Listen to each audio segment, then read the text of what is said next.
Walk into any construction site in America and you're going to see a lot of yellow. Yellow excavators, yellow dump trucks, yellow scrapers. But for nearly 5 decades, there was one yellow machine that stood out from everything else on the job site. Not because of its color, because of its shape.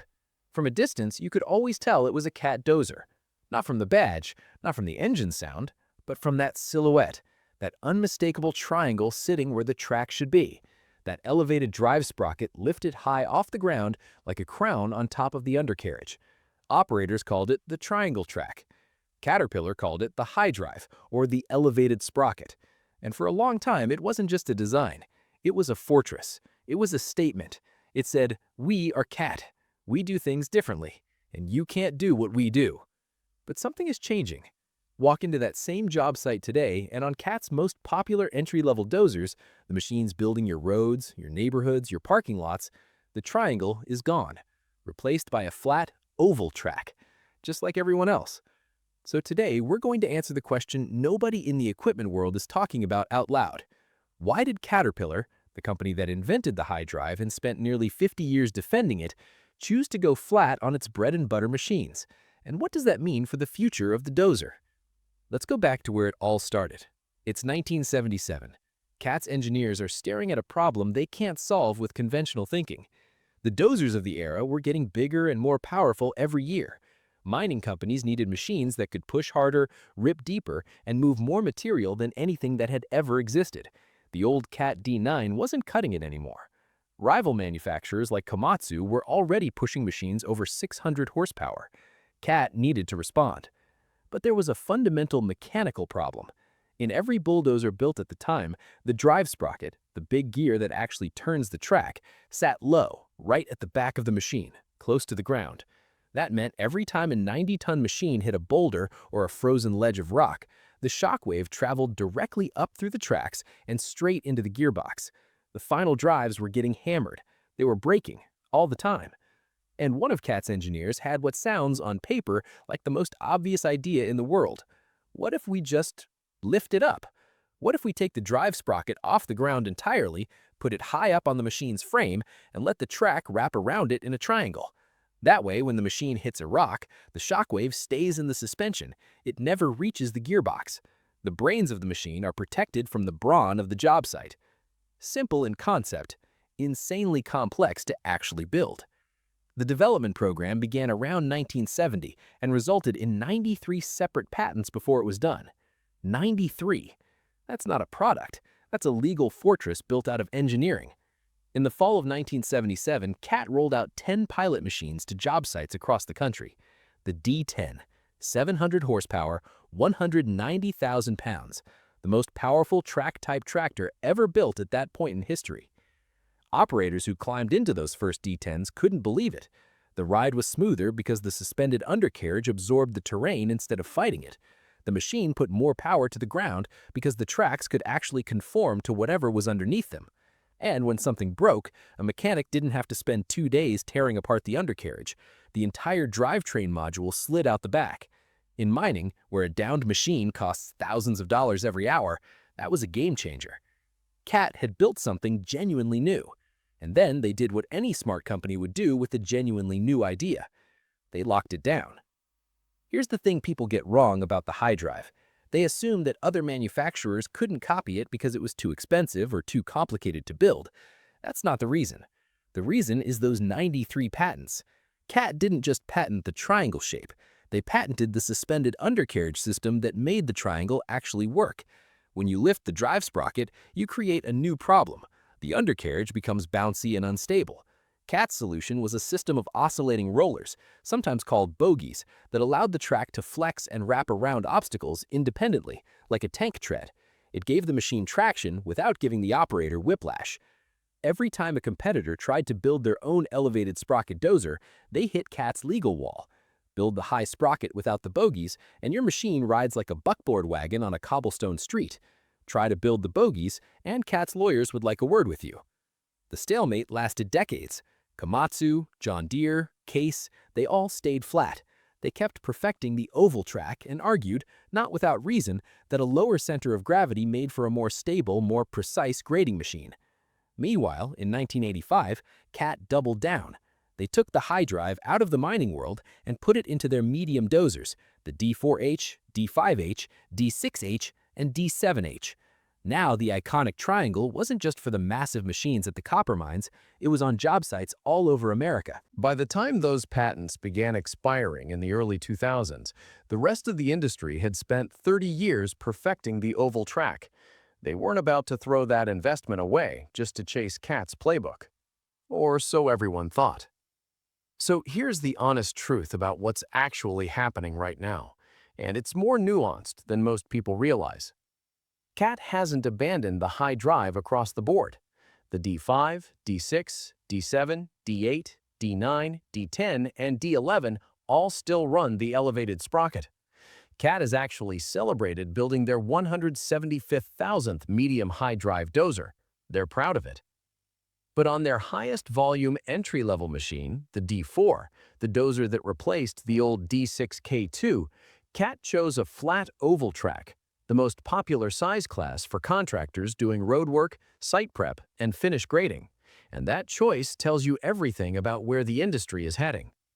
There are 3 reasons why. Reason 1. GPS changed everything. Back when these machines were designed, an operator moved dirt by feel, by experience, by the seat of their pants, literally. Today, Cat sells a system called Cat Grade with 3D that uses GPS satellites to automatically adjust the blade lift and tilt in real time, keeping the machine within fractions of an inch of the design surface. It comes factory installed. The machine basically grades itself. Here's the problem. The high drive's suspended oscillating undercarriage, the same feature that makes it so smooth to ride, creates micro-vibrations in the machine's frame. And those micro-vibrations create noise in the GPS signal. When you're trying to hold a finish grade to within a quarter inch of spec, that noise matters. The flat oval track sits more solidly on the ground. It gives the GPS system a steadier platform. For fine grading work, the most common work in American construction, the oval track is actually more precise. Reason 2. The track tax. Physics is relentless. In a high drive machine, the track has to make 3 directional changes instead of 2. It wraps around the front idler, the rear idler, and then up and over the elevated sprocket. Every single time that track bends, it creates friction. Friction creates heat. Heat is how metal dies. A high drive undercarriage has more moving parts, more rollers, more bushings, more track links under tension than an oval track setup. In an era where fleet managers are obsessed with total cost of ownership, that adds up fast. The oval track is cheaper to run, cheaper to maintain, and the undercarriage lasts longer. Reason 3. The machines that need the high drive most are still getting it. The ones that don't, aren't. This is the real strategic genius of what Cat is doing. They're not killing the high drive, they're refining where it belongs. For a D4 doing finish grading on a subdivision, you don't need the bounce protection that the elevated sprocket provides. The GPS system is worth more than the modularity. But for a D11 pushing 20 tons of jagged limestone at a copper mine, that sprocket being up in the air, away from the rocks, protected from shock loads, absolutely irreplaceable. The high drive is being precision deployed, not retired. Now here's where the story gets really interesting. Just as Cat was making these strategic moves, a German company looked at the situation and made a very different bet. In 2016, Liebherr, one of the largest construction equipment manufacturers on the planet, unveiled the PR776, a massive mining dozer, 161,000 pounds, 768 horsepower, built in Telfs, Austria. And it had an elevated sprocket. For the first time in the modern era, a major non-Cat manufacturer had built a full-size high-drive mining dozer. Liebherr's engineers looked at Cat's patent fortress, waited for the walls to come down, and then said, Cat was right about mining. Let's build the triangle and take their market. What makes the PR776 stand out is the drivetrain. Instead of a traditional power shift transmission, Liebherr uses a fully hydrostatic drive. No torque converter, no multi-speed gearbox, no conventional service brakes. The hydraulics handle all of it. Infinitely variable, continuously responsive. Some operators who switched from a CAT D10 to the PR776 reported that it ripped harder and burned measurably less fuel. The PR776 is now in its 8th generation. Liebherr has expanded the high drive concept across their entire mining dozer range. They've built something the industry said was impossible, a credible high drive competitor to Caterpillar in heavy mining. The irony is almost too perfect. CAT is pulling the high drive off its most popular machines right as a European competitor is using it to try and pry away CAT's most lucrative customers. So let's bring this home. Caterpillar isn't abandoning the high drive because it failed. It's evolving because the world changed around it. In 1977, the high drive was an engineering solution to a mechanical problem. How do you protect a drivetrain from ground shock on a massive machine? It worked brilliantly. And over decades, the triangle became a brand symbol. It said CAT was different, CAT was better, CAT played by its own rules. But in 2025, that triangle doesn't automatically mean better anymore. GPS-guided grading means the oval track's stability is worth more than the triangle's shock protection on a typical American job site. Fleet economics mean the oval track wins the spreadsheet fight, and on the machines where shock protection still matters most, the giant mining dozers, the high drive isn't going anywhere. What we're watching is a company mature enough to know the difference between what made them great in the past and what will keep them great in the future.